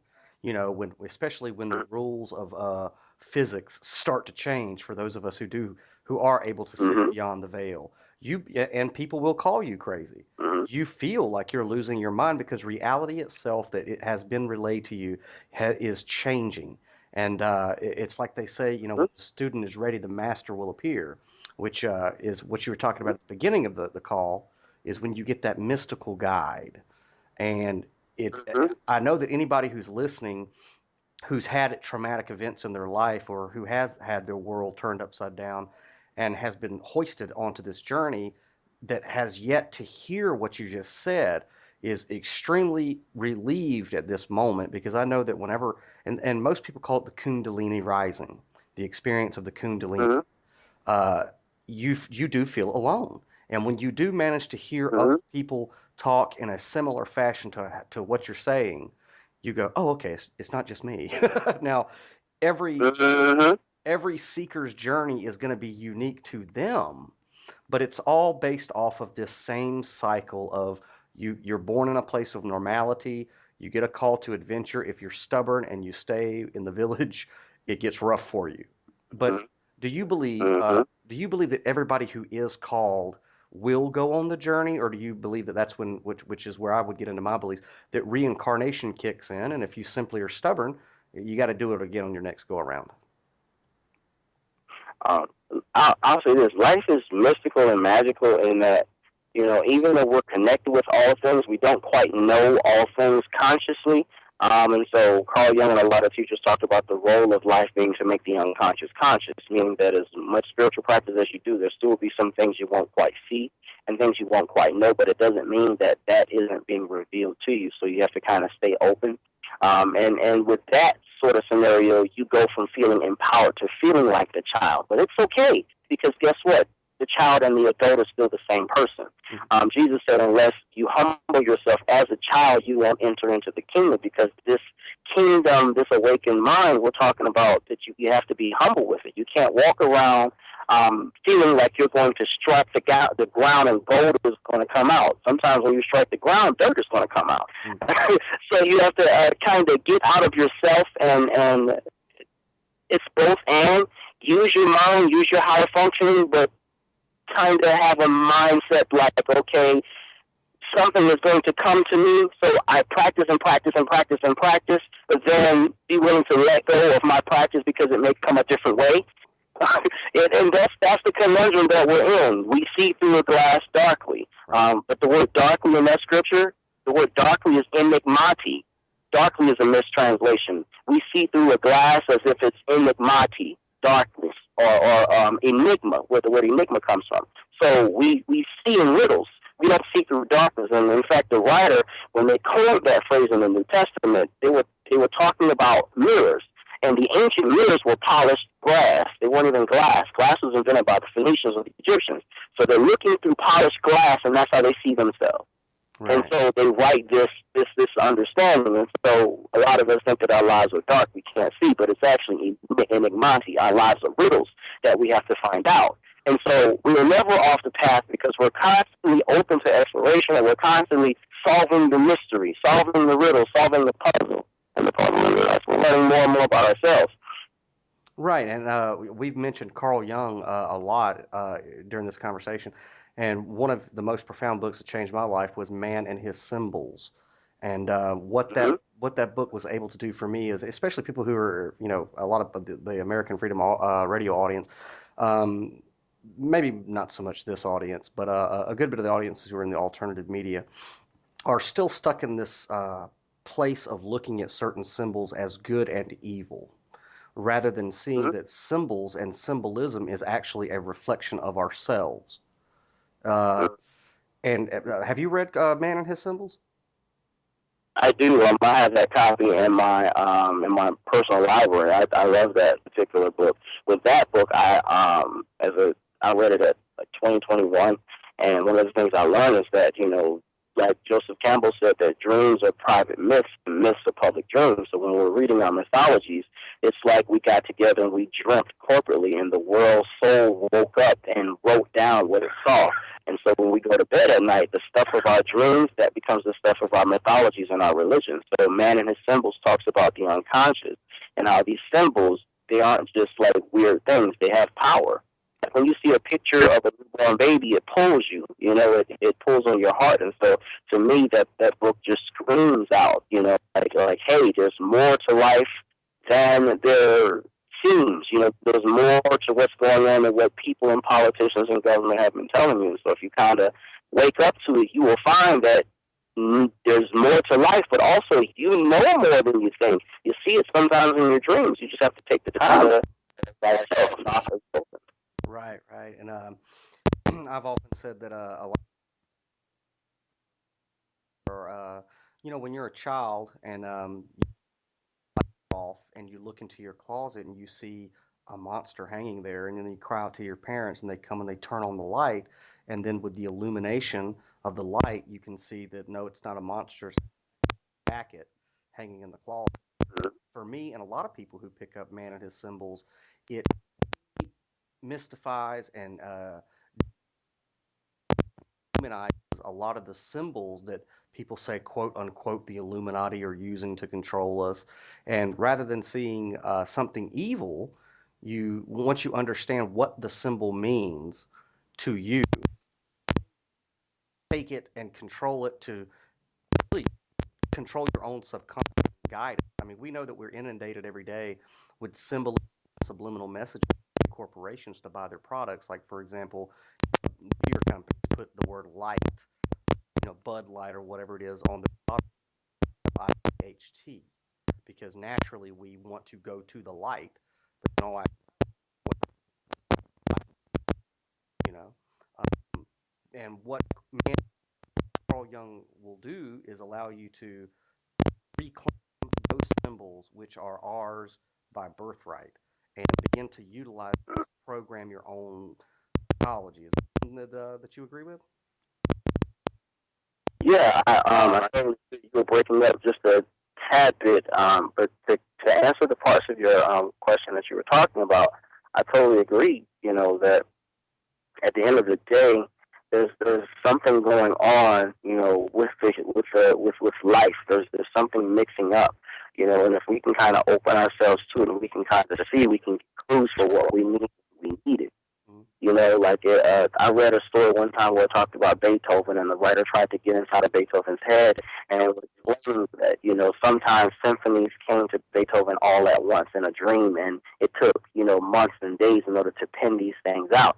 And this is how life is. It's mysterious and it's beautiful. It can be scary, but at the end of the day, if we open ourselves up to it, life kind of evolved past its volcanic, single-celled consciousness to multicellular consciousness. We're multicellular creatures. We're no longer just bacteria and amoeba swimming on the surface of the volcanic, nasty-looking Earth. So if life can do all of that and evolve from complexity, and I'd rather go with life, because it can handle, the small circumstance that I'm dealing with right now. Right. Now, but we're at the half hour mark, and that's cool. But I do want to get your take on something that I find two classes of people in spiritual circles that me and you kind of move around in, and there's one class that believes that there is a dark half to the metaphysical world, that there are antagonistic entities that are there, and then there's another class of people amongst spiritual circles who don't even want to talk about that. And they say that there is no such thing as evil or evil entities or what we would call demons, jinn, archons, or whatever. What's your take on that aspect of the metaphysical? Do you believe that there's an outside adversarial force to us? Well, here's my take on it. When I look at our ancestors, when I talk about the ancestors from various cultures, the Vikings, the nomadic peoples, the people from Iceland, the people from Africa, what they would call Middle East. Really, there's no Middle East. But all of these our ancestors, they talked about forces that were in the world. And there are things that if you are not careful, like electricity, it's a force. If you bump up against it wrong, then it will harm you. If you bump up against it right, then it will help you. Ernest Holmes said that God is both love and law. And this God, if we were to look at it, right, philosophically, God is omnipresent everywhere. Although in Judaism, there are rabbis and rabbinical thinkers and philosophers who will tell you that they have no concept of omnipresent, even though Christianity talks about it. But let's put all that aside and say that if God is omnipresent, then God is with me in me, with me, as me, and God, if God is omnipresent, is both good and bad, because God has to be present in the good as well as the bad, unless God is not big enough to be God. And so if we want to wrestle with all of this stuff, then we have to say that this God that we're talking about is an intelligence. It's an intelligence in the universe. It's an intelligence in the world. The word universe is too tiny because the universe is a thing. God can't be a thing, because if God is a thing, then that meant that something created that thing. And if something created God, and our God is not big enough to be God, then maybe we need to turn our attention to the thing that created God. So if we're talking about this divine intelligence that's within us, with us, as us, that we can't put a finger on, but yet it's everywhere, there's not a spot where it is not. David said, if I make my bed in heaven, you're there. If I make my bed in hell, you're there. So heaven and hell must be within God. So if these are forces that are in nature. In the Egyptian tradition, they talked about they call it the hieroglyphics in Greek, but it's actually not hieroglyphics. They called it themselves the Medu Neter, Medu meaning language, and Neter of the gods, the language of the gods, or the language of the Neters, Neteru, or nature. The Neters are nature. So the Egyptians, the African peoples, they talked about nature speaking to them, and they talked about these forces that were in the universe. Again, like Ernest Holmes and some of the other writers said, that if you bumped up against them wrong, it would seem as if they are evil.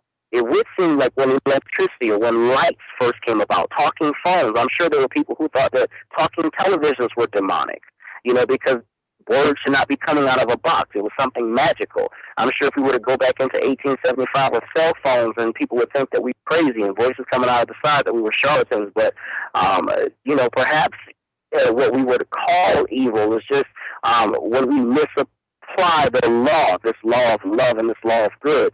When we look at someone who is our equal and we say that they are less than us because of race or because of their beliefs or whatever, or we demonize them, then that's evil. It's our action. You erase our action, and perhaps humanity as we know it will kind of diminish, maybe even cease to exist. Maybe the animals will start acting better. Maybe they're feeding off of our energy. I'm one of those types of people that's not afraid to say, I don't know. Our theology is growing, and it doesn't matter if you look at it metaphysically or you look at it just plain or fundamentally. Our theology is growing as we grow. But we should also keep in mind that our theology comes out of our experience and out of our head, meaning that we see the world not as it is, but as we are. And I think that we have to look at all of those things. We have to keep an open mind, and we have to ask ourselves, when we're talking about evil, are we trying to justify hatred, bigotry, and those things? Are we trying to explain it away? Are we trying to blame it on divinity because apparently divinity isn't doing anything about it? What is it that we're doing? And when we search and find the root cause, instead of saying that evil exists, we can say good exists, and it's our job to bring good to this, to make this right. Instead of saying, why did God not? We can say, how, God, can I do something about it? Yeah, it's one of my personal beliefs that evil and evil entities come from within us. That we create it based off of the error of our ways against the natural flow of things. But another step I wanted you to talk about is the practice of meditation. I want you to talk on that a little bit, especially for those out there who are just getting into it or never have. I know there's no right way or wrong way to meditate. I do it my own way, but Mm-hmm. I'd like you to speak to somebody who is just wanting to start to walk this spiritual path, who has just heard the call of the hero's journey. Meditation is obviously one of the biggest tools you can have in your belt on the hero's journey. Speak on the practice of meditation, how one can ease themselves into it, what to expect, what the purpose is, any insights you can share on the art of meditation, because to me it is an art. Sure. For me, meditation, well, first of all, let me start by saying warriation is meditation in the wrong direction. So for folks that say they can't meditate or they don't, I would beg to differ. And also, meditation is relaxing. Meditation, contemplation, all of those things, they put you in a state of what's called mindfulness. Thich Nhat Hanh talks about it. And with that in mind, if we're talking about mindfulness, then you can wash your car, you can be with your family, you can wash the dishes, you can sweep, anything to keep yourself busy and just kind of in a state of, I want to say, detachment. For many of us, it's hard to let go of things. So maybe letting go is the wrong way. Maybe we should say let be. Allow things to be. Just let it be. So meditation is all about allowing things to be and allowing yourself to be for a minute, to kind of take off your quote unquote humanity, to take off your ego, your individual self, and just unplugging. It's like if you keep your charger or your computer plugged into the sockets in your home, it'll run your light bill up. Jesus said that we're a city set up on a hill that can't be hid, and so God itself or life itself pays the light bill. All we have to do is flip the switch. But if we unplug our switches, just know that there's enough people on the planet that there is someone whose light is on when your light is off. You know what I'm saying? So I advise you to keep all of that in mind and just find a practice that will just allow you to be for a minute, to calm the nervous system, to reduce the stress and anxiety, because you can face your life, you can be more responsive, and all of that. It produces altruism. You're a lot, I don't want to say happy, but you are happier when you're in that state. And so you want to do things as much as you can throughout the day that allows you to connect with that state of just allowing things to be. Even if your meditation is just taking a deep breath, couple times, letting go and just sitting down. You don't have to close your eyes. You can keep your eyes open and just letting go for a second, just being with yourself. Don't expect anything to happen. Don't expect an angel to tickle you on the ear or slap you on the side. Just let go. And I promise you, when you can disconnect from the world out there and connect with the world inside, for about 2 minutes a day, as much as you can, and you'll find that it's so wonderful that you will try to figure out ways to do it all the time. When you do it, the thing that you were thinking about, the way the mind and creativity works, it will come upon you suddenly because you let go so much until you can go about your business, and then the idea kind of comes because you don't overwork your brain. You don't overwork your nervous system. You allow it to do its thing. You know it's on your mind. You know it's in your heart. Meditation is about letting go, letting it go to your conscious, letting it go to your conscious mind, your deeper mind, so to speak. And that's what I would tell them, whether it's listening to music, doing something, cleaning something, walking, journaling, driving the car, listening to loud music, whatever allows you to let go. Taking a hot bath, do that, and I promise you, your life and your load will get just a little bit lighter. I've often said that we most of us live our lives crucified between two thieves: the thief of the past, which is shame and regret and guilt, and the thief of the future, which is fear and worry.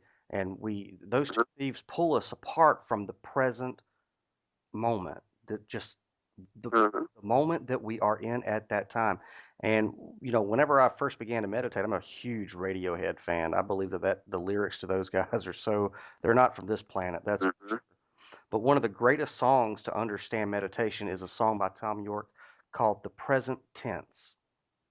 And it beautifully, in a lyrical way, to me, encapsulates the purpose, the idea, the practice, and the method of meditation, which ultimately is to bring your consciousness to the present moment in whatever you're doing, Mm-hmm. be it washing dishes or vacuuming or walking. It's to you know, especially in today's society, because we're so interconnected with social media and things like that, we are constantly pulled in thousands of different directions at once, and it's go, go, go, go, go, that we forget to appreciate the beauty of everything that's around us. And that's one of Mm-hmm. the reasons that I meditate is to bring my awareness to the present moment. Those bills that are out there in the mailbox, your lights are still on Mm-hmm. in Mm-hmm. this moment. And when you choose, I knew this old black country woman named Albertina, and one of the wisest people I ever met. I was in a real stressful state one day, and she says, you know what I've learned, honey? Don't worry about them problems. Just forget about them. They take care of themselves. And we find Mm-hmm. ourselves, especially in today's society, we worry about so many things that will never happen, ever. Mm-hmm. And it steals from us, it robs from us. And the point of meditation is to get us to this moment, Mm-hmm. into this moment. And for people who kind of dismiss the practice of meditation, and then you look at it, they have all these gray hairs, and so Yeah, I tell people who are going through stress or a lot of trauma that that's one of the best practices is just silent meditations. You know, it's really impossible to clear your mind of thoughts. What it's really supposed to do Mhm. is to create a sense of no time, Mhm. right? No time, no, Yeah. you don't have to be anywhere. You don't have to get that bill off. You don't have to do this at any, just timelessness, just to be in the moment, right? Mhm. And I didn't Or I didn't mean to go off a tangent, but I had to kind of add that to what you were saying that there is no right way yeah. and there is no wrong way to meditate. But it, Mhm. as long as we just bring our awareness to right now and to just, we could start by simple breaths and things like that. But just for what are how are some of the ways that you incorporate meditation into your everyday life? I mean, it's not practical for us to spend hours, in home, doing om. But Yeah. what are some of the Right. ways you incorporate meditation in just your waking day? Well, in my awakening day, my meditative practice has changed as I've changed. So I've had children, gotten married, and things like that. And there were times when, even during my marriage, where I wanted to sit and just be. And I still kind of do that, sit and just kind of, sometimes I'll do a mantra. But the majority of the time, a lot of my meditation is on the move. I do a lot of moving meditation. My own version of Tai Chi, literally like automobile Tai Chi. So I'm just riding and just enjoying nature, enjoying the scenery, or walking. I'll go for a walk sometimes and just kind of let go. Whatever passes through my mind, I let it come through my mind, and then I let go, like cars passing on the highway. Because I realize that my mind, my brain is like a highway of intelligence. Cars come and go, and I just allow thoughts to kind of come and go and pass through my mind. And that for me is my way of cleaning my recycling bin, so to speak, of letting go, of allowing life to kind of filter me out and taking a mental and spiritual path. So to answer your question, I do a lot of walking, a lot of driving, great conversations. Great conversations can be mindful and meditative, with great people, things like that. And also great movies, great television shows, and things that, connect you back with this state of awe. Whenever you are in a state of awe, Jason Silva also talks about this in his latest Philosophical Espresso, where you're something happens to your brain and your mind registers that state. So after being in an experience of awe, like a mental orgasm or even a physical one, if you must, your brain registers these states, and so these moments change you. And in fact, you need as many mind blowing sessions as you can. So putting yourself in a state where your mind can be blown by life, by looking at the Grand Canyon, by being out in nature, by looking at movies, all of these things. And this is what I try to do. I try to entertain myself as much as I can through television, through entertainment, positive entertainment, that is, through movies, through family, through sitting and being. All of those are a part of my practice. I have an entire arsenal, trust me. Right, right. I mean, that's where Zen in the car comes from. Is one of my main places of meditation is in the car. When you're just driving and enjoying the scenery, and there's great music. And one of the things that I tend to do is, I think we have a false understanding of what humility is, what the word arrogance Mhm. is. What I like to do is, if everything outside of yourself is a reflection of you, that means that, for example, if I go put in a superhero movie, that story is really about me, right? Mhm. That song that just came on the radio is really about me. Whenever I go on my meditative walks through the woods, I go, well, if I'm God in the flesh, like we all are, I am making the Mhm. trees right now without even thinking about it. So that Mhm. could take you from a place of lowliness to a place of feeling really good immediately if you just walk out into your yard and look at the grass and go, wow, I'm doing all of that. I'm creating everything that I Mhm. see without having But take any a look effort. at your Do what now? look at the unconscious processes in your body. I mean, you're beating your heart right now without even, being aware of it. The synapses are firing in your brain. Your digestive system's working. All this is going on in the unconscious, but yet we demonize the body. But the body is highly intelligent. So I always tell people, you're smarter than you realize, because right now you're talking to me, beating your heart, breathing, firing your brain, digestive system working, and you're doing this all at the same time. But yeah, Exactly. folks say you can't pat your head and rub your stomach at the same time, so Yeah, I agree. Yeah, you're creating the universe right now, so there's there's Mhm. no reason for any of us to be down in the dumps, at all. Period. I think that's when the ego tries to reach up and grab us by the throat. That says, "Well, you're not as special as you think." It's okay to say you're special. Yeah. One of the things that I hate about Orthodox religion is they teach little children that they're sorry sinners, and they were sinners the minute that they Mhm. came out of their mother's womb, and they're going to go burn in Mhm. hell, and that God had to murder his own son on a cross, and you better believe that. It's all your fault. That's horrible. That's a horrible thing. Mhm. That's child abuse. It's child abuse to Right. tell a kid that. But me and you both go to Unity Spiritual Center for our nourishment. And one of Mhm. the things that I think is so beautiful about Unity is that we sing to the children how special they are, how Mhm. important that they are. Things that people like you and I didn't get when we were kids. Uh, Mhm. but it's okay to put yourself on a pedestal. That's not arrogant, in my Mhm. opinion. And society's kind of shunned us, but it's okay to understand that our own self-worth. That even if you were the only uh, perspective of God that existed, God still would create the universe just for you. It's hard to get depressed when you Yeah. when you understand that view you know.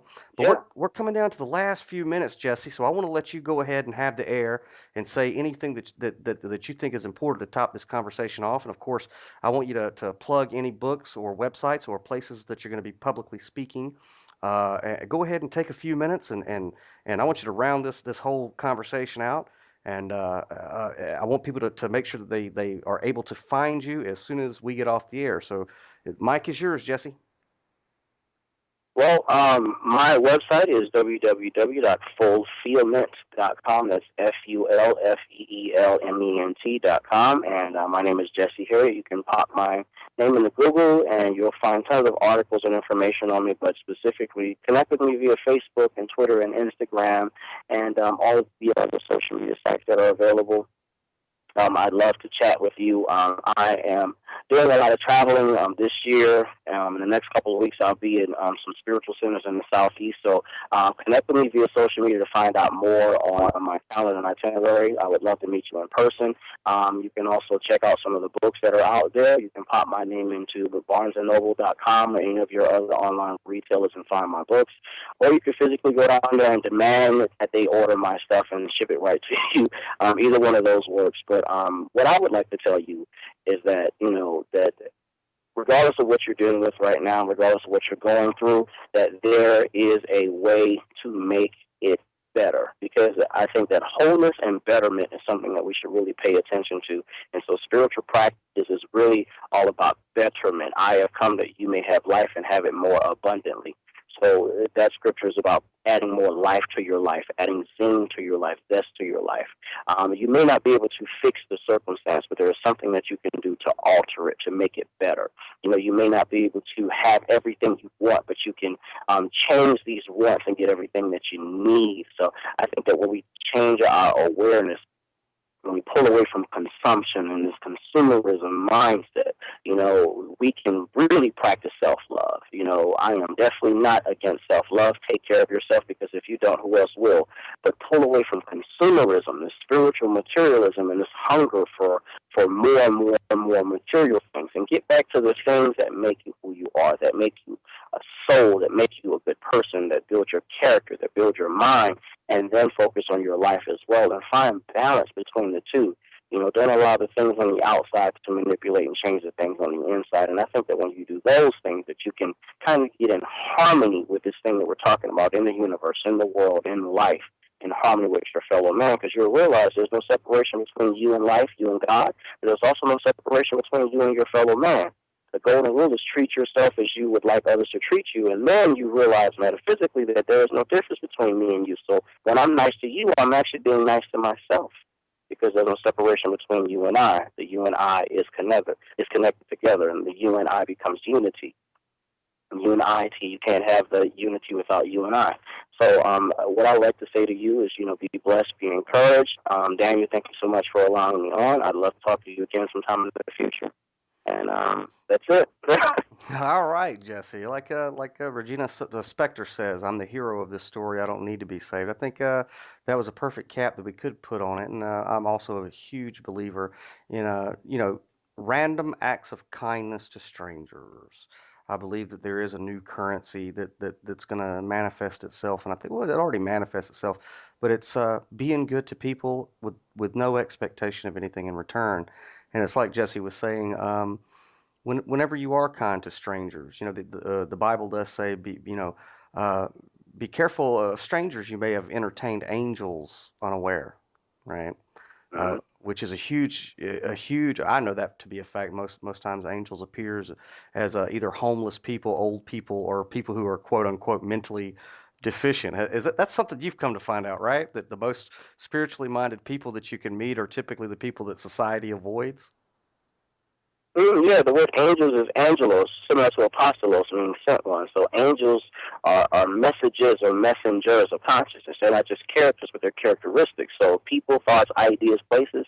That whole idea is about being open to whoever you meet. Don't allow yourself to be a doormat for people to walk over you, but at the same time, be open and be loving because you never know who you might run across and what information you might find out that can help you along your path. It can be a billboard, it can be a sign, it can be a random conversation or a random act of kindness that can be the answer to whatever it is you were seeking or questioning about. Because everything is connected if you choose to see it that way. Yeah, that's right. And another thing is my dad always used to say, I used to feel sorry for myself because I had no shoes until I met the man who had no feet. You know, uh, Mm-hmm. we do get caught up a lot in our own worries, our own woes, and our own problems. And one of the practices that I've found is that if you stop focusing on your own issues and find somebody else who is worse off than you and do what you can, you'll find out that your issues are taken care of by the universe. They just disappear, right? Mm-hmm. Yeah. Yeah, when you find a higher cause to kind of pull you out of yourself, your problems seem kind of small, and you have more energy to conquer them. All right, Jesse Herriott was our guest tonight. It was a pleasure having you. I hope everybody checks out your stuff at www.fulfillment.com. Check him out on Jess TV. He's got some video on YouTube's. Please stick around for the Jordan Maxwell Show, which is coming on right after this. Jesse, thank you so much for your time, and I can't wait to get you back on so we can take calls next time. Likewise, brother, anytime. All right, all you guys out there, we'll see you next Saturday. Be well. This is Daniel Louis Crumpton signing off for Zen in the Car Radio on AmericanFreedomRadio.com.